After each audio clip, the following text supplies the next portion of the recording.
So this video is a continuation of our videos on 10 Mahavidyas, or the goddesses with a lot of knowledge and wisdom, who are wisdom goddesses.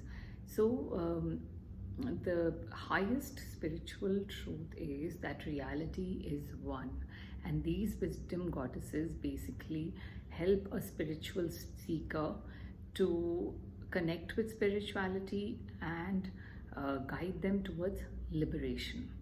So there could be two different kinds of spiritual seekers. One could be the knowledge oriented spiritual seeker who gets the knowledge of the inner awakening to the path of enlightenment. And then there is the devotionally minded spiritual seeker. They get connected with intimacy and the power of love. There are these two special Navratris called the Gupt Navratris, one which comes around in the month of Jan and the other one towards the end of June, beginning of July.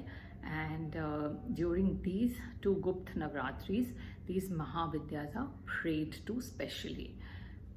The first Mahavidya is Mahakali, or the consciousness herself. She represents superconsciousness. She is also connected to the tantric teaching, which believes that the power of consciousness and consciousness is one itself. So the description of Kali is on the battlefield. The earliest description we find is in the Puranas and in Devi Mahatmya. So in Devi Mahatmya, she is shown vividly fighting on the battlefield with her other associate goddesses and ready to take on the army of demons. So she almost personifies the wrath of Ma Durga. And I think Kali is a goddess that many of us have probably can relate to. She's especially prayed to in the northeast of India. And on the day of Diwali, or sometimes a day after or before, there's a Kali puja that happens, and it's very big in Bengal especially. And so it's on an Amavasya night. Kali ji is also worshipped on Saturdays especially, as well as on Amavasya, as she is related to the darkness. Her complexion is also dark. How does Kali Ma look? So even though she looks very fearsome, she's actually one of the most compassionate goddesses. So she rides a lion. She is dark complexioned, and almost like the name suggests, Kali. So the color Kala comes from there, almost like a night color. And she has a garland of several heads, like a mundmala, and she wears a skirt of dismembered arms. She has dark, disheveled, long hair all over the place.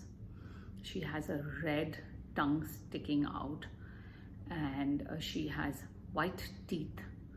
Her eyes are red.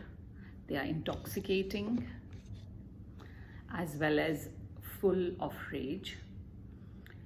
And in her many hands, she carries a sword, a trident, a severed head with dripping blood, and then a kapal or a skull cap to hold that blood.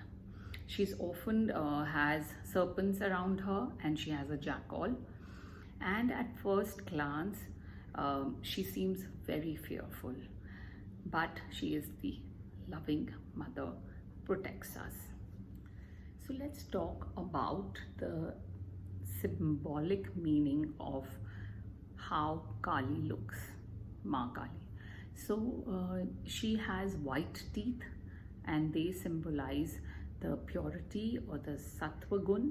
So then her eyes are red, and they are filled with intoxication and rage, and so they represent the tamas gun. So Mahakali actually destroys the tamas within us, and then her tongue is red, and which is the Rajasic gun. So she has the nature to preserve life, and that comes from the Rajasic gun.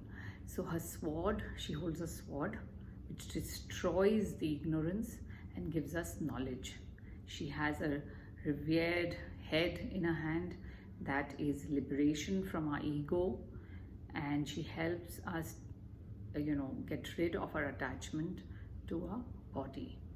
Also, sometimes she's shown with 4 arms and sometimes with 10 arms. So when she's shown with 10 arms, her roop is called the roop of Mahakali, the destroyer, the consort of Mahakal or Shiva. And with 10 arms, so she's holding all these ritualistic objects and weapons and they basically represent the powers of the various devtas. So this is the symbolism of how she looks, and the weapons she holds, and also she represents all the 3 qualities of Prakriti, that is Tamas, Rajas and Satvik.